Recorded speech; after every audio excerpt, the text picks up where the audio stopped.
Trump praises Putin's genius incursion into Ukraine. Today News February 23, 2022. Former President Donald Trump on Tuesday praised Russian President Vladimir Putin's decision to send Russian troops into Ukraine to support Russian-backed separatists in the Luhansk and Donetsk provinces. In an appearance on the right-wing talk radio program, The Buck Sexton Show, Trump broke his conspicuous silence on the crisis to applaud the Russian dictator. "This is genius," he said of Putin's decision on Monday to officially recognize the breakaway provinces and authorize the use of Russian military personnel to assist them. "Sir Putin is now saying it's independent, a large section of Ukraine. I said, how smart is that? And he's gonna go in and be a peacekeeper. We could use that on our southern border. That's the strongest peace force I've ever seen. There were more army tanks than I've ever seen. They're gonna keep peace, all right." Trump is a long-standing fan of Putin's. In 2013, he wondered on Twitter if the Russian autocrat would attend his Miss Universe pageant in Moscow and whether the two would become best friends. Putin did not show up. In the following years, Trump repeatedly spoke highly of Putin's strategic acumen, noted the strongman's intention to rebuild the Russian Empire, and defended Putin's habit of killing dissidents and journalists, arguing that the United States does the same thing. Putin's recent move is widely considered an assault on Ukraine's sovereignty. As NPR explained, the announcement is a serious escalation that effectively kills the Minsk Accords, which set out a series of military and political steps designed to resolve the status of the two breakaway regions and end the 8-year-old conflict there. It is unclear exactly what Trump would like the U.S. military to do on the southern U.S. border. Trump went on to heap more praise on Putin and to claim that Russia would have been less aggressive if he were still in the White House. "No. But think of it," the former president continued.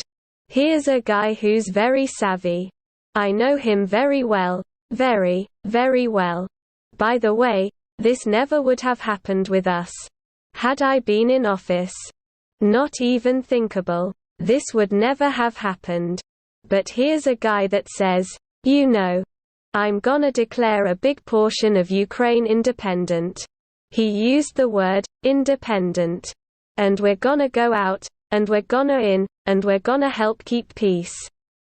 During the 2016 campaign, Trump publicly encouraged Russia to continue its efforts to hack into the campaign email system of his opponent, Hillary Clinton, as part of the enemy nation's effort to help him win. Once in office, he sided with Russia over U.S. intelligence agencies in accepting Russia's claims not to have been involved in election interference. Trump concluded his comments on Tuesday by asserting that President Biden had not responded to the Russian aggression. "You gotta say this is pretty savvy," Trump said. "And you know what the response was from Biden? There was no response. They didn't have one for that. No. It's very sad. Very sad." The United States imposed new economic sanctions on Tuesday. At the White House on Tuesday, Press Secretary Jen Psaki was asked about Trump's comments. "We try not to take advice from anyone who praises President Putin and his military strategy," Psaki said, before noting how Trump had sided with Russia when it annexed the Crimean Peninsula, another portion of Ukraine. "There's a bit of a different approach," she said.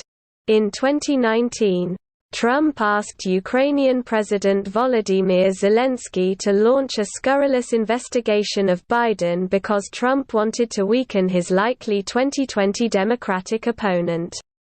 When Zelensky refused, the Trump administration withheld congressionally approved aid to Ukraine, which is illegal according to the Nonpartisan Government Accountability Office. That resulted in Trump's first impeachment. Trump subsequently claimed, without evidence, and at odds with all the evidence gathered by U.S. intelligence officials, that it was Ukraine, not Russia, that had interfered in the 2016 election. In Trump's elaborate conspiracy theory, Ukraine did this in order to frame Russia. And what was Trump's source for these claims? According to one senior government official who spoke to The Washington Post, "Putin told me